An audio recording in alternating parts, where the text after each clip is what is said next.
Science study centre के YouTube channel में आपका स्वागत है।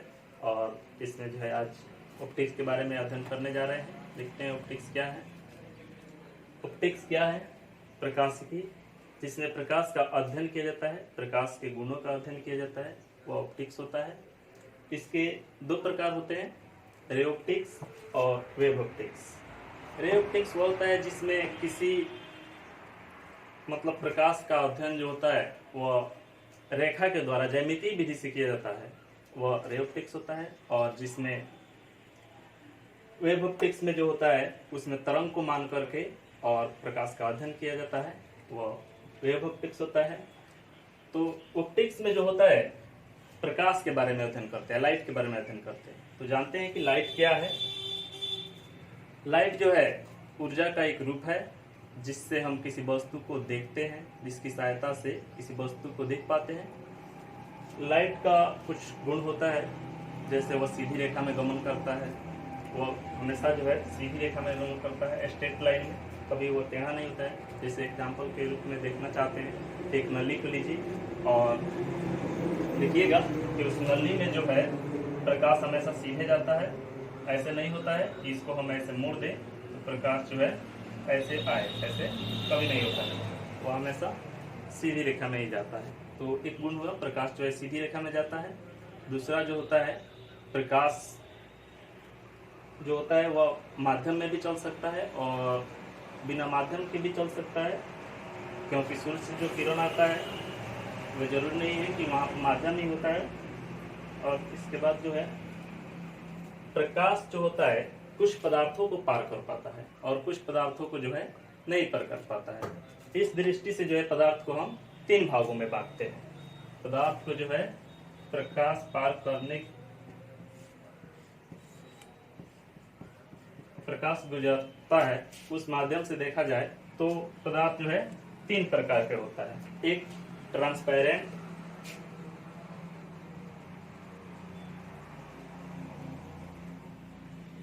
दूसरा जो होता है वो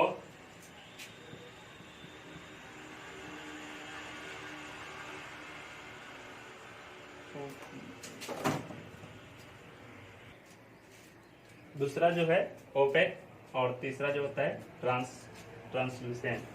जो ट्रांसपेरेंट होता है इसमें प्रकाश जो है पार कर जाता है, इससे प्रकाश नहीं रुकता है, जैसे ग्लास हुआ, जल हुआ।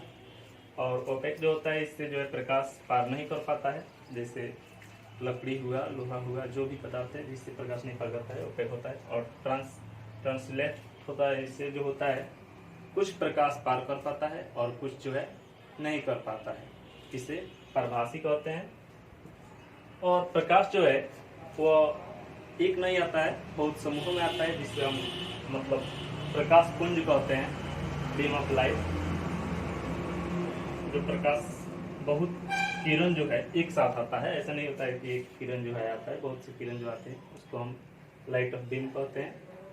उसको हम किरण पुंज कहते हैं। किरण पुंज भी तीन प्रकार के होता है, अपसारी, अभिसारी और समानांतर। जो किरण पुंज जो होता है समानांतर जाता है उसे जो है समानांतर किरण पुंज, और जो अपसारी होता है वह एक बिंदु से जो है चारों तरफ जाता है, एक बिंदु से जो जाता है उसे क्या कहते हैं, अपसारी। और अभिसारी जो होता है एक बिंदु पर आकर सभी किरण जो जिस बिंदु पर आकर सभी किरण जो मिलते हैं वह हो जाता है अभिसारी। इसको जो है अभिसारी किरण पुंज कहते हैं। अभिसारी किरण पुंज इस तरह से जो है प्रकाश जो है इस समूह में चलता है। जब ओपेक पदार्थ जो होता है उस पर जब प्रकाश आता है तो प्रकाश जो है वहां से पार नहीं कर पाता है, तो उसके पीछे जो है एक अंधेरा क्षेत्र बन जाता है। उस अंधेरे क्षेत्र को जो है शैडो कहते हैं, छाया कहते हैं। वहां से प्रकाश जो है नहीं जाता है और वहीं तक जो है जाकर के समाप्त हो जाता है। उसके पीछे का क्षेत्र जो है शैडो होता है, छाया बनता है। अब देखते हैं रिफ्लेक्शन ऑफ लाइट, प्रकाश का परावर्तन। प्रकाश जो होता है किसी सतह से टकरा कर वापस आता है, जिस सतह से टकरा कर वापस आता है, उस घटना को ही प्रकाश का परावर्तन कहते हैं। देखते हैं कहाँ से टकराता है। जो भी कोई सतह होता है, चिकना सतह, उससे जो है प्रकाश टकरा कर वापस लौटता है उसी माध्यम में, उसी को प्रकाश का परावर्तन कहते हैं। इसमें जो होता है एक सतह मान लेते हैं इसको सरफेस, यहाँ से जो किरण आती है और फिर जो है पुनः इसी माध्यम में वापस लौट जाती है, जिसे प्रकाश का परावर्तन कहते हैं। यह जो किरण आती है उसे आपतित किरण, इंसिडेंट रे, और यह जो जाती है इसे रिफ्लेक्टेड।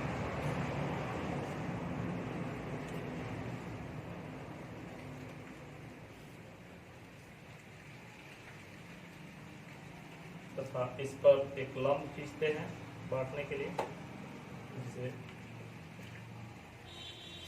नॉर्मल कहते हैं, अभिलंब कहते हैं। यहाँ पर एक कोण बन जाता है जिसको आई स्वीप कहते हैं, एंगल ऑफ इंसिडेंस। और यहाँ पर जो होता है इसको आर कहते हैं, एंगल ऑफ रिफ्लेक्ट। यह दोनों जो होता है बराबर होता है, आई और आर बराबर होता है, परावर्तन का नियम होता है। यह आपतित किरण, आपतन कोण, और यह परावर्तन कोण, इंसिडेंट, एंगल ऑफ इंसिडेंट और एंगल ऑफ रिफ्लेक्टेड जो होता है दोनों बराबर होता है। और जो किरण आता है वो तीनों, जो आपतित किरण होता है और जो परावर्तित किरण होता है और इस पर जो एक लंब खींचते हैं, ये जो तीनों होता है एक ही सतह पर होते हैं, इस सतह पर। यही जो है प्रकाश के परावर्तन का नियम होता है। इसके दो नियम होते हैं, एक तो आपतित किरण, परावर्तित किरण और इस पर डाला गया अभिलंब, तीनों एक ही तल में होते हैं। और जो कोण बनता है, आपतन कोण और परावर्तन कोण, वे जो होते हैं बराबर होते हैं। जितना कोण से आएगा उतना ही कोण से वापस जाता है। यदि लंबवत आता है तो उसी पर वापस चला जाता है।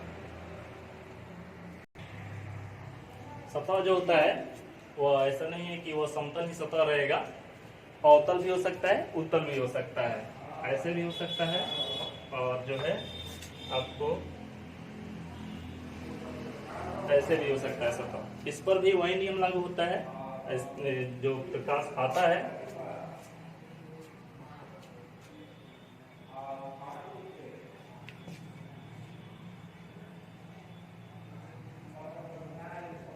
इस पर भी वही होता है कि आपतन कोण बराबर होते हैं परावर्तन कोण के, और जो किरण आता है आपतित किरण और परावर्तित किरण तथा इस पर डाला गया लंब, तीनों एक ही तल में होते हैं, चाहे वो अवतल रहे, उत्तल रहे या समतल रहे। ठीक है,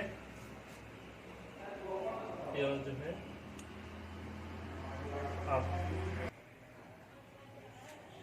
आगे जो है प्रतिबिंब के बारे में अध्ययन अगले लेक्चर में करेंगे। और इन सभी का परिभाषा जो है यह जो है हमारे YouTube चैनल के यहाँ नीचे जो है व्हाट्सएप ग्रुप में आपको मिल जाएगा, वहाँ से आप जो है डिस्क्रिप्शन में मिल जाएगा, वहाँ से इसको जो है प्राप्त कर सकते हैं। वहाँ से आगे जो है आपको प्रतिबिंब के बारे में अगले लेक्चर में मिलेंगे। धन्यवाद।